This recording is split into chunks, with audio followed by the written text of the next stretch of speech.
ഹരേ കൃഷ്ണ. എല്ലാവർക്കും മാധവത്തിലേക്ക് സ്വാഗതം. കഴിഞ്ഞ ദിവസങ്ങളിൽ നമ്മൾ പറഞ്ഞിരുന്നു, ഭഗവാൻ ശ്രീകൃഷ്ണ ഭഗവാനും അതുപോലെ തന്നെ രുക്മിണീ ദേവിക്കും ഒരു പുത്രൻ ഉണ്ടായി എന്നും ആ പുത്രനെ ശംബരൻ എന്ന അസുരൻ തട്ടിക്കൊണ്ടുപോയി എന്നും ആ കുട്ടിയെ കടലിൽ ശംബരൻ എറിഞ്ഞു കളഞ്ഞുവെന്നും പിന്നീട് ഒരു മത്സ്യം ആ കുട്ടിയെ വിഴുങ്ങി എന്നും ആ കുട്ടി ആ മത്സ്യത്തിൻ്റെ ഉദരത്തിനകത്ത് ജീവനോടെ ഇരുന്നു എന്നും ആ മത്സ്യത്തിനെ ഒരു മുക്കുവന് കിട്ടിയെന്നും ആ മുക്കുവൻ ഇത് ശംബരന് തന്നെ കൊണ്ടുചെന്ന് കൊടുത്തു എന്നും ആ മത്സ്യത്തിനെ കറി വെക്കാനായിട്ട്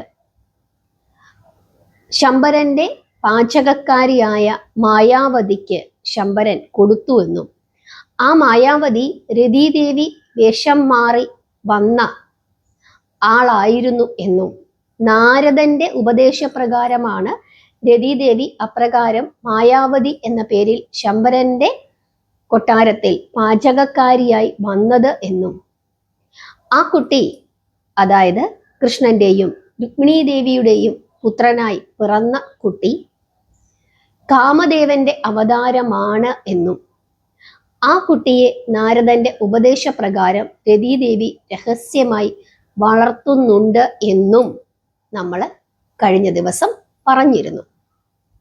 പിന്നീട് അവിടെ എന്ത് സംഭവിച്ചു എന്നുള്ളതാണ് ഇന്ന് നമ്മൾ പറയുന്നത്. അതായത് ശംബരാസുരന്റെ പാചകക്കാരിയായ മായാവതിയാൽ വളർത്തപ്പെട്ട ആ ബാലൻ ക്രമേണ വളർന്നു വളർന്ന് അതിസുന്ദരനായ ഒരു യുവാവായി തീർന്നു. സുന്ദരനാണ്, കാരണം കാമദേവന്റെ അവതാരമാണ്. അതിരറ്റ രൂപ ലാവണ്യത്തോടു കൂടിയ ആ യുവാവ് തൻ്റെ ഭർത്താവായ കാമദേവനാണ് എന്നുള്ള വിശ്വാസത്തോടു കൂടി രതീദേവി എന്ന മായാവതി അവനുമായി യഥേഷ്ടം കാമലീലകളാടുവാനായി അവനെ സമീപിക്കുന്നു. അപ്പോൾ ആ യുവാവ് അതിനെ തടുക്കുന്നു. എന്നിട്ട് പറയുകയാണ്, ദേവി, എൻ്റെ മാതാവാണ് അവിടുന്ന്, പുത്രനാണ് ഞാൻ.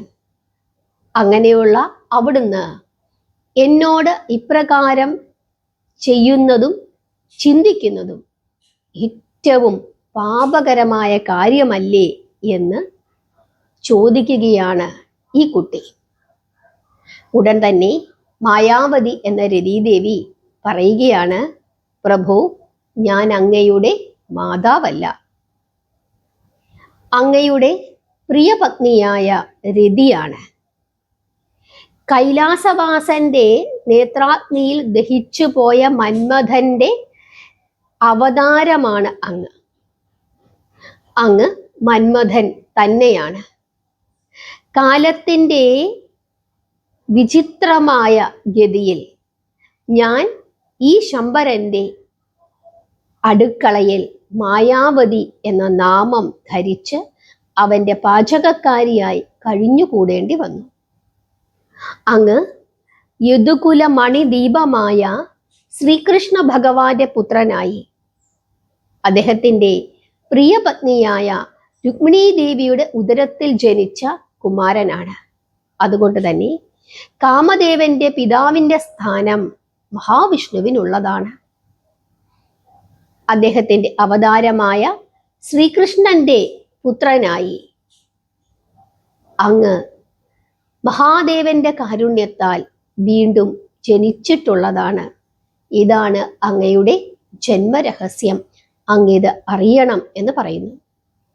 എന്നിട്ട് പറയുകയാണ്, മന്മഥൻ വീണ്ടും ജനിച്ചാൽ അവൻ മൂലം ശംഭരന് മരണം സംഭവിക്കും എന്ന് വിധിയുണ്ട്.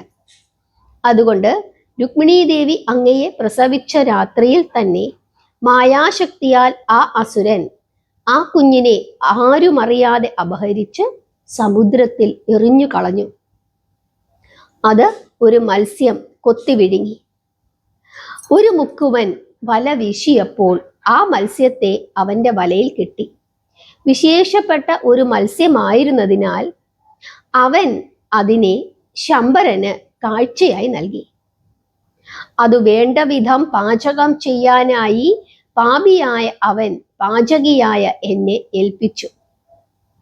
ഞാൻ ആ മത്സ്യത്തെ കീറിയപ്പോൾ അതിൻ്റെ ഉദരത്തിൽ പ്രഭയേറിയ ഒരു പ്രജയുടെ രൂപത്തിൽ അങ്ങയെ ഞാൻ കണ്ടു. പെട്ടെന്ന് തന്നെ അവിടേക്ക് നാരദ മഹർഷി എഴുന്നള്ളുകയും എല്ലാ കാര്യങ്ങളും എന്നെ പറഞ്ഞ് ധരിപ്പിക്കുകയും ചെയ്തു.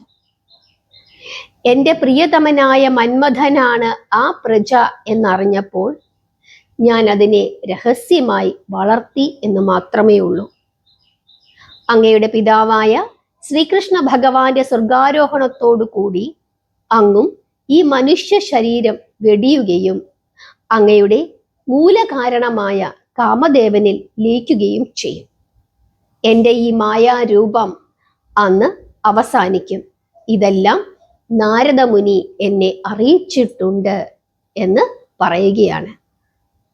അങ്ങയുടെ പുണ്യമാതാവിനെ കാണുവാൻ അങ്ങ് ഉടൻ തന്നെ പുറപ്പെടണം. ഞാനും അങ്ങയുടെ കൂടെ വരാം. പുത്രദുഃഖാർത്തയായി ആ ദേവി കണ്ണുനീരിൽ മുഴുകി കാലം കഴിച്ചു കൂട്ടുകയാണ്. അതുകൊണ്ട് ഉടനെ ശമ്പരനെ അങ്ങ് വധിക്കണം. അതിനുശേഷം ദ്വാരാവതിക്ക് അങ്ങ് പുറപ്പെടുകയും വേണം. പ്രദ്യുമ്നൻ എന്നാണ് അങ്ങയുടെ പേരെന്ന് നാരദമുനിയും ബ്രഹ്മദേവനും എന്നോട് അരുളി ചെയ്തിട്ടുണ്ട്. ഇങ്ങനെ പ്രദ്യുമ്നന്റെ ജന്മരഹസ്യം മുഴുവനും മായാവതി എന്ന രതീദേവി പറഞ്ഞു കൊടുക്കുന്നു. അങ്ങനെ മായാവതിയുടെ ഉപദേശം സ്വീകരിച്ച് പെട്ടെന്ന് തന്നെ പ്രദ്യുമ്നൻ ശമ്പരന്റെ അടുക്കൽ ചെന്ന് പോരിന് വിളിക്കുകയാണ്. മന്മഥനല്ലാതെ തന്നെ മറ്റാരും വധിക്കുകയില്ല എന്ന വരം കയ്യിലിരിക്കുന്ന സ്ഥിതിക്ക് ഈ യുവാവിന് ഒരിക്കലും തന്നെ വധിക്കുവാൻ സാധിക്കുകയില്ല എന്ന നിശ്ചയത്തോടു കൂടി ഇവർ രണ്ടുപേരും തമ്മിൽ യുദ്ധം തുടങ്ങുകയും ചെയ്തു. പിന്നീട് ആ യുദ്ധത്തിന്റെ അവസാനം പ്രദ്യുമ്നൻ ശമ്പരനെ വധിക്കുകയും ചെയ്തു. അതിനുശേഷം മായാവതിയും ഒരുമിച്ച് മാധവന്റെ പുത്രൻ പ്രദ്യുമ്നൻ ദ്വാരകയിലേക്ക് പുറപ്പെടുന്നു. കൃഷ്ണനെ പോലെ തന്നെ ഇരിക്കുന്ന ഒരു സുന്ദരനായ ചെറുപ്പക്കാരൻ അതിസുന്ദരിയായ മറ്റൊരു ചെറുപ്പക്കാരിയുമായി ഒരുമിച്ച് നടന്നു വരുന്നത് കണ്ട് ദ്വാരാവതിയിലെ നിവാസികൾ അത്ഭുതപ്പെടുകയാണ്. ഇവനാര് എന്ന് അവരങ്ങോട്ടും ഇങ്ങോട്ടും ചോദിച്ചു. കാമനും രതിയുമായിരിക്കുമോ? ഇങ്ങനെ ചിലർ ചോദിക്കുന്നു കൃഷ്ണൻ തന്നെയല്ലേ? കൃഷ്ണനെ പോലെ തന്നെ ഇരിക്കുന്നു, പക്ഷേ ചെറുപ്പക്കാരനാണ്, ആരാണിത്? ഇങ്ങനെ അത്ഭുതത്തോടു കൂടി അവർ പരസ്പരം ചോദിക്കുകയാണ്. അന്തഃപുരം ലക്ഷ്യമാക്കി അവർ നടന്നു വരുന്നത് കണ്ട് തോഴിമാരോടും മറ്റ് സപത്നിമാരോടും കൂടി സല്ലപിച്ചു കൊണ്ടിരുന്ന രുക്മിണീ ദേവി എന്തോ ഒരു ചിന്തയോടുകൂടി പെട്ടെന്ന് ചാടി എഴുന്നേൽക്കുകയാണ്. ആ വരുന്ന യുവാവിൽ ആര്യപുത്രന്റെ കമനീയമായ രൂപമാണല്ലോ കാണുന്നത്. എൻ്റെ കുഞ്ഞ് ഇന്ന് ജീവിച്ചിരിപ്പുണ്ടായിരുന്നു എങ്കിൽ ഇത്രയ്ക്ക് പ്രായമുണ്ടാകുമായിരുന്നു, ഇതേ സൗന്ദര്യം അവനും ഉണ്ടാകുമായിരുന്നു. ഭഗവാനെ, അവൻ എങ്ങനെ എൻ്റെ കൺമുമ്പിൽ നിന്ന് മറഞ്ഞു? അവനെ കണ്ടിട്ട് എൻ്റെ ഹൃദയം മാതൃവാത്സല്യം കൊണ്ട് തുളുമ്പുന്നു, എൻ്റെ മുലകൾ ചുരത്തുന്നു. അവനെ ആശ്ലേഷിക്കുവാൻ എൻ്റെ കരങ്ങൾ കുതിക്കുന്നു. എന്താണിതിനു കാരണം? എൻ്റെ ഹൃദയം പിടയ്ക്കുന്നു. ഇങ്ങനെയൊക്കെ ചിന്തിക്കുകയാണ് രുക്മിണി. ഇപ്രകാരം വൈദർഭി ചിന്തിച്ചു നിൽക്കുന്ന സമയത്ത് ദേവിയുടെ അടുക്കലേക്ക് എത്തുകയാണ് ആ യുവാവ്. രുക്മിണി ദേവിയുടെ അരികിലെത്തി രുക്മിണിയെ കൈകൂപ്പി വന്ദിച്ചുകൊണ്ട് അമ്മേ എന്ന് വിളിച്ചുകൊണ്ട് ആ യുവാവ് പ്രദ്യുമ്നൻ പൊട്ടിക്കരയുകയാണ്. അവൻ ആരാണ് എന്ന് രുക്മിണി ദേവിക്ക് അറിഞ്ഞുകൂടാ എങ്കിലും എന്തോ ഒരു പ്രചോദനത്താൽ എൻ്റെ പൊന്നുമകനെ എന്ന് വിളിച്ചുകൊണ്ട് രുക്മിണി ദേവിയും പൊട്ടിക്കരയുന്നു. ഹരേ കൃഷ്ണ, നിങ്ങൾക്ക് ആ കാഴ്ച കാണാനായിട്ട് സാധിക്കുന്നുണ്ടോ? ആ സമയം കൃഷ്ണനും ഒരുമിച്ച് നാരദമുനി അവിടേക്ക് എത്തിച്ചേരുന്നു. ബ്രഹ്മപുത്രൻ നാരദൻ ആ കുമാരനെ സംബന്ധിച്ചിട്ടുള്ള സർവ കഥകളും രുക്മിണിയെയും കൃഷ്ണനെയും മറ്റ് യാദവ നേതാക്കളെയും അന്തഃപുര സ്ത്രീകളെയും പറഞ്ഞ് കേൾപ്പിക്കുന്നു. ജ്യോതിർമയനായ സാക്ഷാൽ മഹേശ്വരൻ പണ്ട് നിർദ്ദേശിച്ചതനുസരിച്ചിട്ട് പ്രദ്യുമ്നൻ എന്ന് ഭഗവാൻ ആ കുട്ടിക്ക് നാമകരണം ചെയ്ത് വാത്സല്യപൂർവം ആശ്ലേഷിച്ച് അനുഗ്രഹിക്കുകയും ചെയ്തു. നാരദനിൽ നിന്ന് ആ നാമം മുമ്പേ തന്നെ മായാവതി, രതീദേവി എന്ന മായാവതി സൂചിപ്പിക്കുകയും ചെയ്തിരുന്നു. രുക്മിണി ദേവി മകനെ ഗാഠമായി പുണർന്ന് മടിയിലിരുത്തി മൂർധാവിലും കവിൾത്തടങ്ങളിലും അനവധി ചുംബനങ്ങൾ അർപ്പിച്ചു. പുത്രവധുവായ മായാവതിയെയും ആ മാതാവ് വാത്സല്യപൂർവം ചുംബിച്ച് ആശ്ലേഷിച്ചു. കൃഷ്ണനും പുത്രവധുവിനെ അനുഗ്രഹിച്ചു.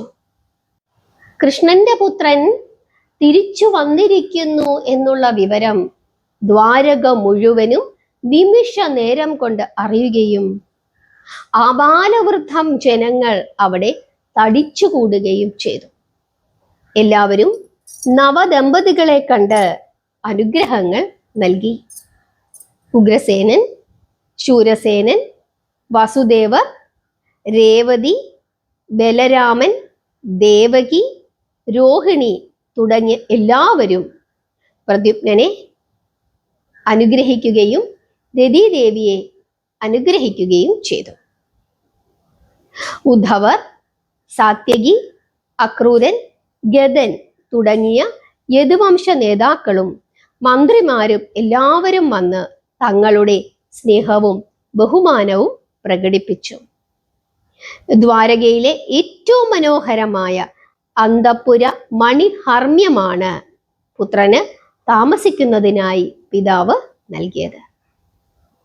ഈ സമയത്ത് പ്രദ്യുമ്നന് എത്ര വയസ്സ് പ്രായമുണ്ടായിരുന്നു? പ്രദ്യുമ്നന് 27 വയസ്സ് പ്രായമായിരുന്നു ആ സമയത്ത് ഉണ്ടായിരുന്നത്.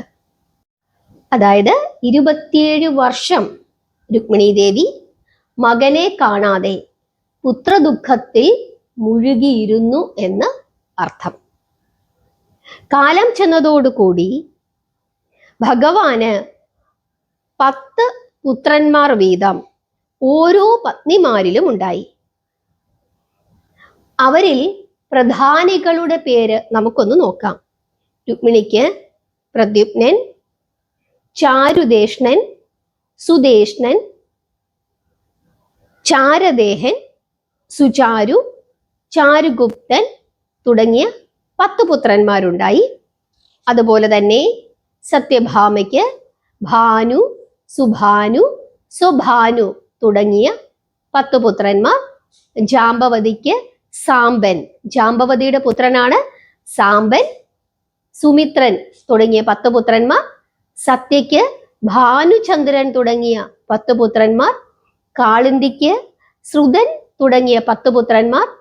ലക്ഷ്മണയ്ക്ക് പ്രഘോഷണൻ തുടങ്ങിയ 10 പുത്രന്മാർ. മിത്രവിന്ദയ്ക്ക് മൃഗഹംസൻ തുടങ്ങിയ 10 പുത്രന്മാർ. ഭദ്രയ്ക്ക് സംഗ്രാമചിത്തൻ തുടങ്ങിയ 10 പുത്രന്മാർ. ഇങ്ങനെ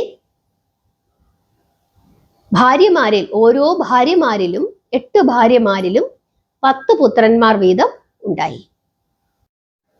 അതുകൂടാതെ 16,000 മറ്റു പത്നിമാരിൽ കൃഷ്ണന് പുത്രന്മാരും പുത്രികളും ഉണ്ടായി. ഹരേ കൃഷ്ണ. നിസ്സംഗനും മായാരഹിതനുമായ കൃഷ്ണന് ഇത്ര വളരെ പത്നിമാരും പുത്രന്മാരും പുത്രികളും എങ്ങനെ ഉണ്ടായി എന്ന് ആലോചിക്കുമ്പോഴാണ് ആ സച്ചിന്മയന്റെ മഹത്വം നമുക്ക് മനസ്സിലാക്കാൻ സാധിക്കുന്നത്.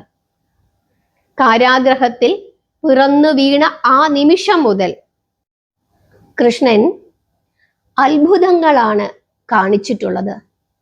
ആ നിലയിൽ ഇതും അദ്ദേഹത്തിന്റെ ഒരു അത്ഭുതകരമായ ലീല എന്ന് മാത്രമേ കണക്കാക്കേണ്ടതായിട്ടുള്ളൂ. ഈ ലോകത്തെ മുഴുവനും അദ്ദേഹം ഭരിക്കുന്നത് കൊണ്ട് സമസ്ത ലോകത്തിൻ്റെയും ഭർത്താവാണ് കൃഷ്ണൻ. സർവലോകങ്ങളിലുമുള്ള സർവചരാചരങ്ങളും ആ സർവജ്ഞന്റെ സന്തതികളുമാണ്. എങ്കിലും തൻ്റെ അപ്രമേയമായ പ്രഭാവം ലോകത്തിൽ പ്രകാശിപ്പിക്കണമെന്നുള്ള ചിന്തയാൽ ധാരാളം സ്ത്രീകളിൽ ബന്ധമില്ലാതെ തന്നെ അദ്ദേഹം സന്താനങ്ങളെ ജനിപ്പിച്ചു എന്ന് മാത്രം. എന്നാൽ ജനിപ്പിച്ചതുപോലെ തന്നെ ആ സന്താനങ്ങളെ വംശത്തോട് കൂടി തന്നെ കൃഷ്ണൻ നശിപ്പിക്കുകയും ചെയ്തു. അതായത് ഇത്രയേറെ സന്താനങ്ങളെ അദ്ദേഹം സൃഷ്ടിച്ചു എങ്കിലും ആ വംശത്തെ തന്നെ അദ്ദേഹം നശിപ്പിക്കുകയും ചെയ്തു. അതുകൊണ്ടാണ് കൃഷ്ണൻ നിരഞ്ജനനും നിരാമയനും നിഷ്കളങ്കനും നിസ്സംഗനുമായി അറിയപ്പെടുന്നത്. ഹരേ കൃഷ്ണ. സർവചരാചരങ്ങളും ഭഗവാന്റെ സൃഷ്ടി തന്നെയാണ്.